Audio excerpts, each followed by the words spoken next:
अस्सलामुअलैकुम dear students, एक बार फिर हम आपकी खिदमत में हाजिर हैं अपने एक नए लेक्चर के साथ। हमारे इस लेक्चर में हम जो इबारात हैं, इक़्तिबास है और इस इक़्तिबास की आपके सामने वजाहत को बयान करेंगे।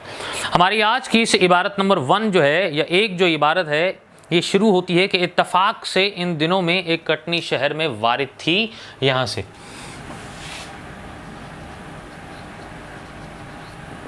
इबारत नंबर 1 है,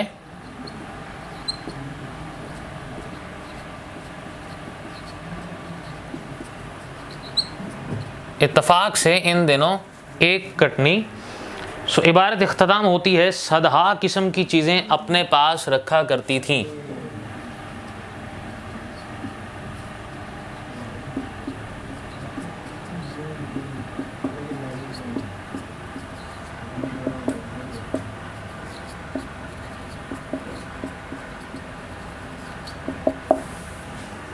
इबारत हम आपके सामने यहाँ पढ़ते हैं कि इत्तफाक से इन दिनों में एक कटनी शहर में वारिद थी और हर जगह इसका गुल था।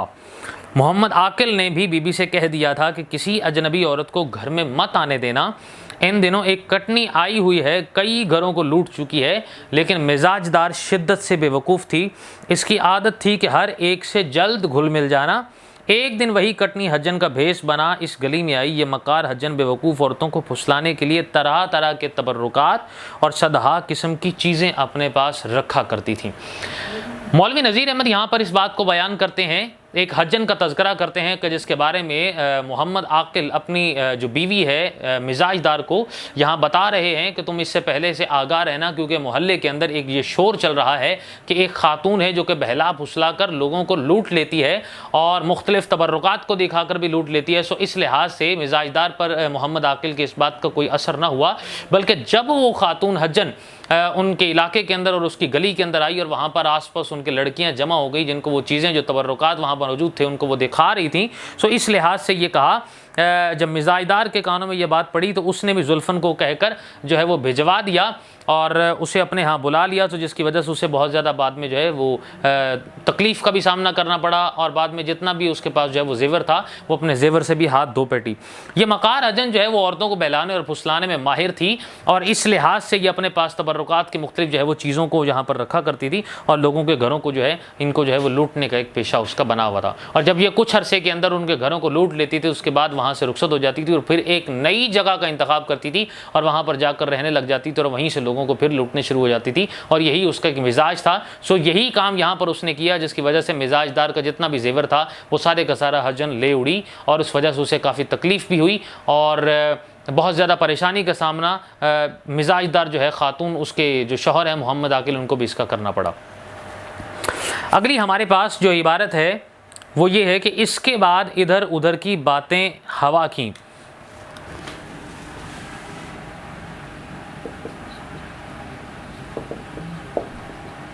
इसके बाद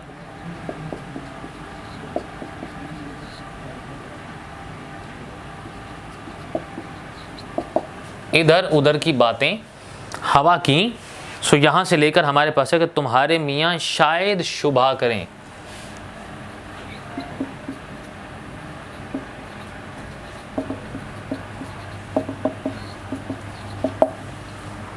इबारत हम आपके सामने यहाँ पढ़ते हैं कि इसके बाद इधर उधर की बातें हवा की। चलते हुए हज्जन ने एक बटवा निकाला, इसमें कपड़े और कागज़ की कई तहों में थोड़ी लौंगें थीं। इनमें से 2 लौंगें हज्जन ने मिजाजदार को दी और कहा, दुनिया में मुलाकात और मोहब्बत इसी वास्ते हुआ करती है कि एक दूसरे को फ़ायदा हो।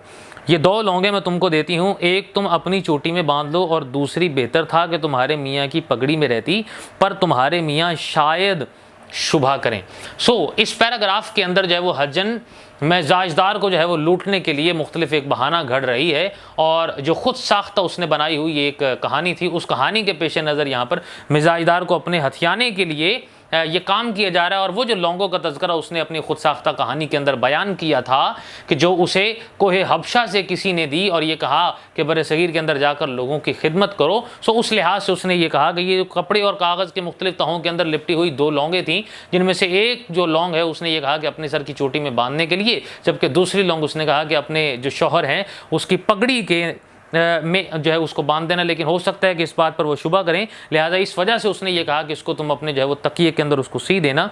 और ये जो साथ में एक जुमला बोलती है हज्जन के दुनिया के अंदर मुलाकात और मोहब्बत इसी वास्ते हुआ करती है कि इंसान एक दूसरे की मदद करे। सो यहाँ पर ज़ाहिरी तौर पर जो है वो हज्जन एक मदद कर रही है मिजाजदार की, लेकिन हकीकी तौर पर उसको वो हथियाने के लिए और उसको जेवरात को ले उड़ने के लिए वो यहाँ से ये जितना काम है वो सारा चालाकी और कारी और अयारी के साथ वो इस काम को सर अंजाम दे रही है। और यही वजह है कि मिजाजदार उसकी बातों के अंदर बहुत जल्दी आने के बाद अपना तमाम जितना जेवर है वो उसको दे दिया, जिसकी वजह से वो बाद में उसको ले उड़ी और फिर मिजाजदार को जेवर से जो है वो हाथ धोने पड़े उसमें से। सो ये इबारत इसकी वजाहत यहाँ पर उसमें से बयान की जा रही है। अगली जो इबारत हमारे पास है वो ये है कि तमा ऐसी चीज़ है कि बड़ा सियाना आदमी भी धोखा खा जाता है।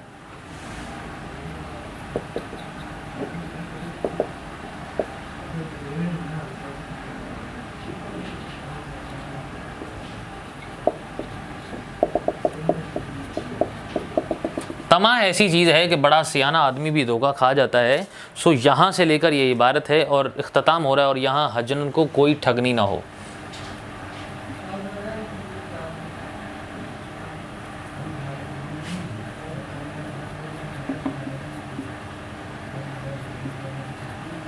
हज्जन को कोई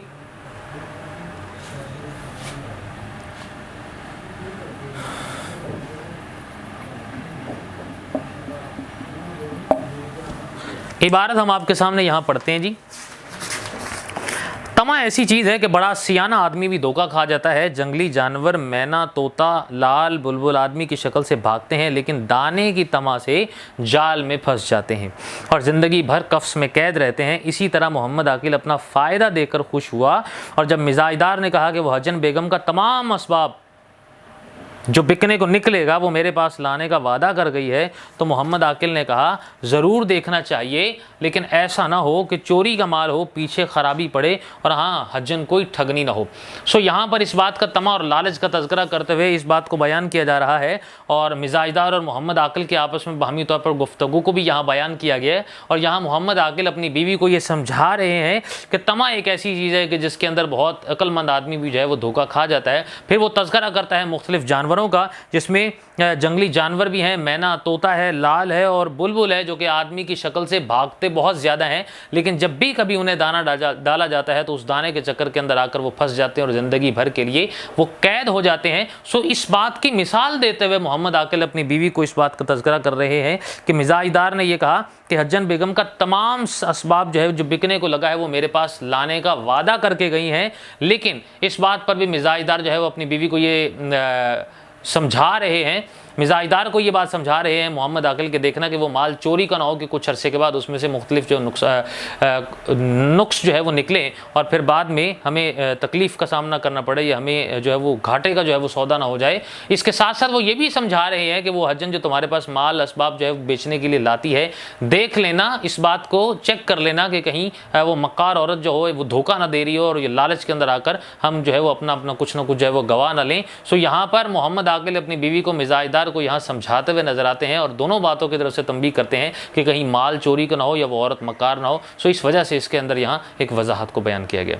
हमारा ये सबक अपने अख्ताम को पहुँचता है। नए सबक के साथ दोबारा आपकी खिदमत में हाजिर होंगे। इजाज़त दीजिए। अल्लाह हाफ़िज़।